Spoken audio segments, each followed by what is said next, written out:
Imagine standing in front of the mirror after 3 weeks of strict dieting. Your face looks leaner. Your arms show definition. Even your legs seem tighter. But when your eyes drop to your midsection, there it is, stubbornly clinging to your body like an unwanted guest who refuses to leave. The belly fat remains, defiant and unmoved, as if mocking every salad you've suffered through and every dessert you've declined. You wonder, with a mixture of frustration and desperation, how much longer? How many more weeks of discipline before this last fortress finally surrenders? This isn't just your struggle. It's humanity's shared mystery, written into the very fabric of our biology. Belly fat doesn't behave like other fat. It doesn't follow the rules. While fat on your thighs, arms, and face seems to melt away with relative ease, abdominal fat acts as if it's been given special instructions to resist at all costs. And here's the unsettling truth. It has been given those instructions. Not by you, but by evolution itself. Tens of thousands of years ago, your ancestors didn't live in a world of abundance. Food wasn't guaranteed. Survival meant enduring days, sometimes weeks, without a reliable meal. The human body, in its infinite wisdom, needed a strategy. It needed a reserve that could sustain life when everything else ran out. That reserve became belly fat, the body's most protected energy vault, designed not to be accessed easily, but to be guarded fiercely until absolutely necessary.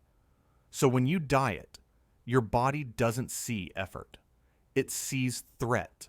It interprets calorie restriction as the beginning of famine, and it responds by protecting its most precious resource.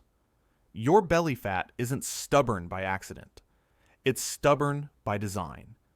Every cell in that tissue has been fine-tuned over millennia to resist your attempts at removal. What feels like a frustrating plateau is actually evolution, doing exactly what it was programmed to do: keep you alive. But here's where the story takes a turn. While your biology is ancient, your understanding doesn't have to be. The answer to how long you must diet before belly fat finally burns isn't measured in days or weeks alone. It's measured in phases, in hormonal shifts, in the quiet negotiations happening beneath your skin. And those negotiations, they follow a timeline that science is only now beginning to decode. The first week of dieting feels like victory. The scale drops, sometimes by 5 or even 7 pounds, and you feel lighter, more energized, convinced that you've finally cracked the code. Your clothes fit better. Your confidence rises. You glance in the mirror and think, this is working. But when you look closer at your belly, something confusing emerges. It looks almost the same, maybe slightly less bloated, but the stubborn layer remains untouched, as if it never received the memo that you're on a diet. This isn't failure. It's biology playing a trick on your perception. What disappeared in that first week wasn't fat at all, at least not mostly. It was water, glycogen, and inflammation. Your body stores roughly 400 to 500 grams of glycogen in your muscles and liver, and each gram of glycogen holds on to nearly 4 grams of water. When you cut calories and carbohydrates, your body burns through these stores first, releasing all that trapped water. The scale celebrates. But your belly fat? It hasn't even noticed you're dieting yet. Here's where the illusion deepens. Your body operates on a priority system, a hierarchy of which fat gets burned first and which gets protected until the very end. Subcutaneous fat, the soft layer just beneath your skin on your arms, legs, and face, is easier to access. It responds quickly to calorie deficits. But belly fat, especially the visceral kind wrapped around your organs, is different. It's more insulin resistant, more stubborn, more metabolically guarded. Think of it as the vault inside the vault, locked behind extra doors that require different keys to open. During this first week, insulin levels begin to drop, which is promising. Lower insulin means your body shifts from storage mode toward fat-burning mode. But even as this hormonal shift begins, your belly fat remains largely insulated. Why? Because cortisol, the stress hormone, still runs high. Dieting itself is a stressor. Your body interprets calorie restriction as a mild threat, and cortisol rises in response, signaling your midsection to hold onto its reserves. It's a cruel irony. The very act of trying to lose belly fat triggers the hormone that protects it most. So while you celebrate the scale, deep inside, your belly fat hasn't even acknowledged the battle has begun. Your body is making calculations you can't see, prioritizing survival over aesthetics, and quietly preparing for what comes next. Somewhere between week 2 and week 4, your body finally stops pretending. The initial water weight is gone. The easy fat has been burned. And now, for the first time, your system faces a real decision. Does it dip into the protected reserves around your belly, or does it slow everything down to preserve what remains? This is the moment where dieting becomes a true test, not of willpower, but of biological negotiation. The reason belly fat resists so fiercely lies in the fat cells themselves. Each fat cell, called an adipocyte, has tiny switches on its surface called receptors. Some receptors tell the cell to release fat. Others tell it to hold on tight.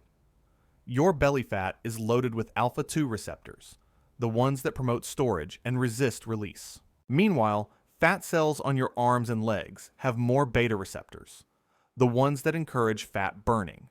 It's like your belly fat has more locks on its doors than other fat deposits, and evolution designed it that way on purpose. During these middle weeks, your body begins producing less leptin, a hormone that signals fullness and energy availability. When leptin drops, your brain interprets this as starvation. It responds by slowing down your metabolism, sometimes by 10 to 15%, conserving energy wherever possible. You might feel colder, more tired, less motivated to move. This isn't weakness. It's your body entering what scientists call metabolic adaptation, a survival strategy as old as humanity itself. But something else happens during this phase.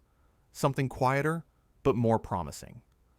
As insulin sensitivity improves and glycogen stores remain low, your body starts eyeing those deeper reserves. Visceral fat, the kind wrapped around your organs and hidden beneath your belly's surface, is actually more metabolically active than subcutaneous fat.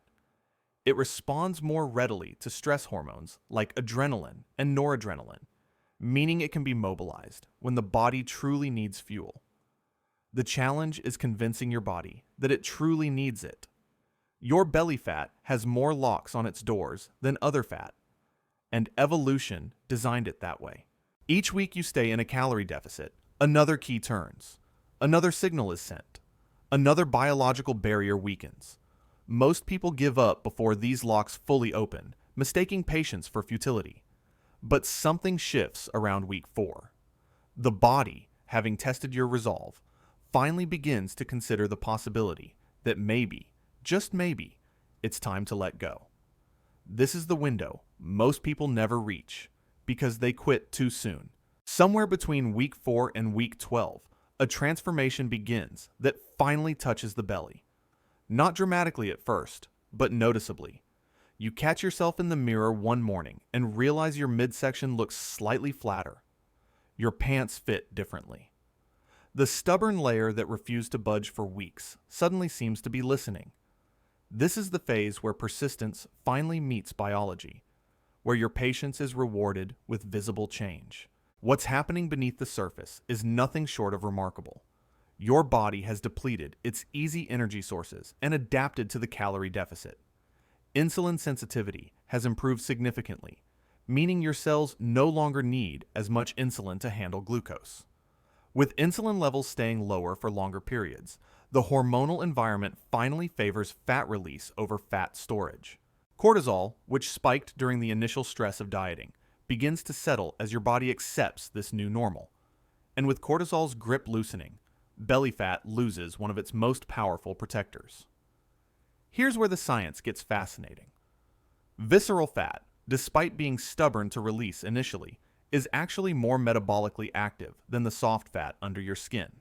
It responds strongly to catecholamines, stress hormones like adrenaline and noradrenaline that signal fat cells to release their contents. When you exercise, especially with higher intensity movements, these hormones surge through your bloodstream. And visceral fat, once it's finally accessible, responds more readily than other fat types. It's as if the vault door, once opened, swings wide, but the timeline varies wildly between individuals. For some, noticeable belly fat loss arrives around week 6. For others, it takes 10 or even 12 weeks. Men typically lose visceral fat faster than women because testosterone promotes its breakdown. Women, meanwhile, tend to hold on to lower belly and hip fat longer due to estrogen's protective effects on reproductive fat stores. Age matters too. Older adults face slower progress because growth hormone production declines with age, and growth hormone plays a crucial role in mobilizing stubborn fat during fasting states. For most people, the magic window opens somewhere between week 6 and week 10. But the exact moment, that's written in your DNA, influenced by your stress levels, sleep quality, exercise habits, and hormonal balance. Your 8 weeks might be someone else's 12. What matters isn't comparing timelines, but understanding that the process is happening. Invisibly at first, then unmistakably, as your body finally surrenders what it spent millennia learning to protect. But here's where the story takes a darker turn. There's a dangerous assumption that if 12 weeks of dieting works, then 24 weeks must work twice as well. Or that if a moderate deficit brings results, an extreme one will bring them faster. This is where discipline crosses into destruction, where the pursuit of a flat belly becomes a war against your own biology. And in that war, your body has weapons you didn't know existed. Extended caloric restriction triggers something scientists call adaptive thermogenesis, a fancy term for your metabolism hitting the brakes. After months of continuous dieting, your body doesn't just slow down by 10 or 15%. It can reduce energy expenditure by 20 to 30% or more, burning far fewer calories than it should based on your size. Your thyroid gland responds to prolonged energy deficit by producing less T3, the active thyroid hormone that regulates metabolism. Meanwhile, leptin levels plummet, signaling to your brain that you're starving, which cranks up hunger and fatigue while simultaneously making fat loss nearly impossible. The cruel irony? Chronic dieting actually makes belly fat harder to lose, not easier. When cortisol remains elevated for months due to the ongoing stress of restriction, it actively promotes fat storage around your midsection. Studies show that people under chronic stress, including the stress of aggressive dieting, accumulate more visceral fat even while losing weight elsewhere. Your body interprets the relentless deficit as a crisis and responds by fortifying exactly what you're trying to eliminate. Then there's the hormonal cascade that follows. In men, testosterone levels drop, sometimes significantly, reducing muscle mass and further slowing metabolism. In women, estrogen and progesterone can become imbalanced, disrupting menstrual cycles and signaling the body to hold onto fat for reproductive survival. Both sexes experience increased ghrelin, the hunger hormone, making every meal feel insufficient and every craving unbearable. The Minnesota starvation experiment of 1944 demonstrated this brutally. Healthy men placed on prolonged calorie restriction became obsessed with food, experienced severe metabolic slowdown, and regained weight rapidly once normal eating resumed, often ending up with more body fat than before. Perhaps most devastating is what happens after. Yo-yo dieting, the cycle of extreme restriction followed by inevitable regain, teaches your body to become even more efficient at storing belly fat. Each time you diet and rebound, your body learns the pattern and prepares for the next famine by storing more in the protected vault. There's a difference between patience and punishment. Your body knows which is which, And when you push too hard for too long, it stops cooperating entirely. So if not endless dieting, then what? The answer lies not in pushing harder, but in understanding rhythm. For most people, noticeable belly fat loss requires 6 to 12 weeks of consistent caloric deficit. But the key word isn't consistent in the way you might think. It doesn't mean relentless restriction without pause. It means structured cycles that honor both effort and recovery, deficit and maintenance, stress and rest. Research shows that the body responds better to patterns than to continuous deprivation.